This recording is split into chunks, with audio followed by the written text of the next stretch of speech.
Haryana at 9 PM news channel में आपका स्वागत है। आइए आपको कराते हैं खबरों से अपडेट। पीजीआई रोहतक में सोनीपत के 2 कोरोना पॉजिटिव मरीजों की हुई मृत्यु। सोनीपत में कोरोना पॉजिटिव से हुई मौत का आंकड़ा हुआ 9। 22 वर्षीय गर्भवती महिला की मौत। उपायुक्त श्यामलाल पुनिया ने कहा कि सोनीपत जिला के कोरोना पॉजिटिव 2 मूल निवासियों ने पीजीआई रोहतक में उपचार के दौरान दम तोड़ दिया है। इनमें एक महिला व एक पुरुष भी शामिल हैं। उन्होंने स्पष्ट किया है कि सोनीपत में कोरोना मृतकों में शामिल किए गए एक दिल्ली के निवासी को बाहर किया गया है। इस प्रकार सोनीपत जिला में कोरोना वायरस से मरने वाले व्यक्तियों का कुल आंकड़ा 9 हो गया है। जिला स्वास्थ्य विभाग से प्राप्त आंकड़ों के आधार पर उपायुक्त पुनिया ने यह जानकारी दी।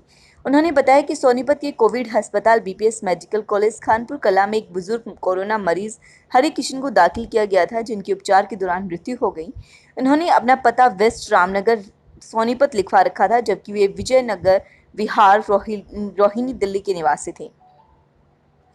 इसलिए हरिकिशन को अब सोनीपत जिला के कोरोना मृतकों की सूची से बाहर किया गया है। उपायुक्त ने कहा कि गत दिवस तक सोनीपत में कोरोना मृतकों की संख्या 8 थी। मृतक हरिकिशन को बाहर निकालने के बाद यह संख्या 7 हो गई, किंतु पीजीआई रोहतक में सोनीपत के दौरान 2 मरीजों की मृत्यु हो गई। इस प्रकार सोनीपत में कोरोना मृतकों की संख्या 9 हो गई है। उन्होंने जानकारी दी कि राय निवासी एक व्यक्ति को पीजीआई रोहतक में दाखिल किया गया था, जिन्होंने दम तोड़ दिया है। साथ ही भैंसवाल कला की एक 22 वर्षीय महिला की भी पीजीआई रोहतक में उपचार के दौरान मृत्यु हो गई। मंगलवार को सोनीपत में मिले कोरोना वायरस के 24 नए पॉजिटिव मामले। खरकुदा के सिसाना गांव में भी मिला एक पॉजिटिव केस। सोनीपत में कोरोना वायरस के पॉजिटिव मामलों का आंकड़ा बढ़कर हुआ 658। नए मामलों में शहरी क्षेत्र के 17 मरीज व ग्रामीण क्षेत्र के 7 मरीज शामिल। नए कोरोना पॉजिटिव मरीजों में 10 महिला मरीज भी सम्मिलित। उपायुक्त श्यामलाल पुनिया ने कहा कि सोनीपत जिला में मंगलवार को कोविड-19 कोरोना वायरस के 24 नए पॉजिटिव मामले दर्ज किए गए हैं। उन्होंने कहा कि इन नए मामलों के जुड़ाव ने सोनीपत में कोरोना पॉजिटिव मामलों का कुल आंकड़ा बढ़ाकर 658 कर दिया है। सिसाना गांव में जो पॉजिटिव केस मिला है, उसने अपनी सैंपल रोहतक गवर्नमेंट हॉस्पिटल में कराई थी, जिसकी रिपोर्ट पॉजिटिव आ गई है। कोरोना वायरस के नए पॉजिटिव मामलों में अधिकांश केस शहरी क्षेत्र से मिले हैं।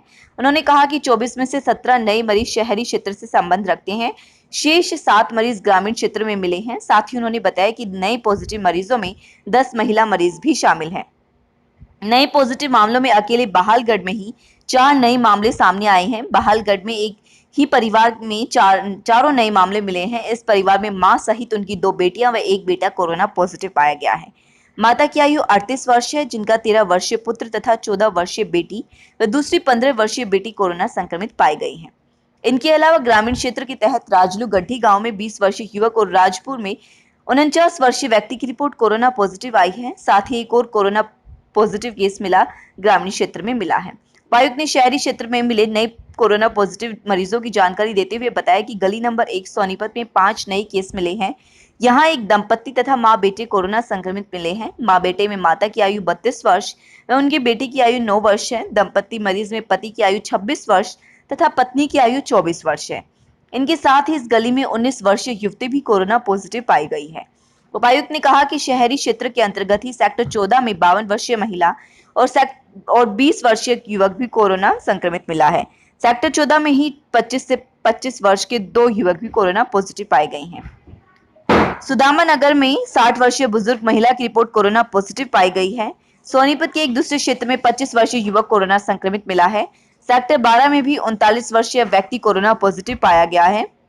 देवनगर में भी 22 वर्षीय युवती व सब्जी मंडी सोनीपत के निकट 40 वर्षीय व्यक्ति व सेक्टर 15 में 35 वर्षीय व्यक्ति तथा सिविल अस्पताल सोनीपत में निकट रहने वाला 35 वर्षीय व्यक्ति और विकासपुरी निवासी 42 वर्षीय व्यक्ति की रिपोर्ट कोरोना पॉजिटिव आई है। लगातार खबरों से अपडेट रहने के लिए देखते रहिए Haryana at 9 PM news channel. नमस्कार।